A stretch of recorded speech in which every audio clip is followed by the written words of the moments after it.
Okay, so here we have the old seat. As you can tell, it's got this really grippy seat cover. It does not let your butt slide around at all.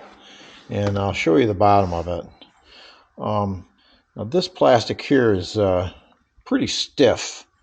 So I got the new seat, which is what I rode with today, and it works really well. Now, the first thing I noticed is, and you're going to see it's wet, I had to spray it off a little bit, I had a bunch of mud on it, is the plastic isn't quite as well defined or as stiff, especially back in the rear area, as the other one. Now, the other thing too is this little rubber here was on the original. There's a little boss there. There was not one on this one. I had to drill that out and put that in. That sits on top of your battery.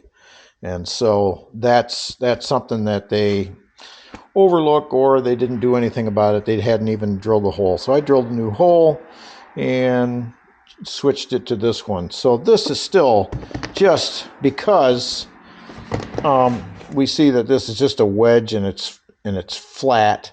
This here we have kind of like wings and a little bit more tapered across where you're standing, and then when your butt hits it, it's kind of hitting this area here.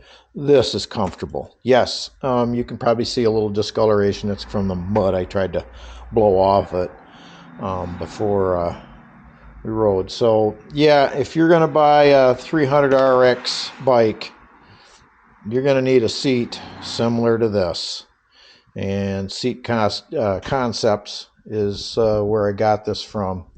And this one here, well, keep it for the base. And apparently there's a number of companies that are making a different foam for it that's more like this here is, and then of course a different seat cover, something a little bit more slippery so that you can slide back and forth on it, compared to that stuff there made in Italy.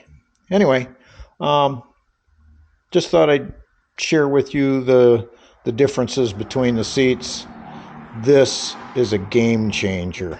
My butt doesn't hurt at all.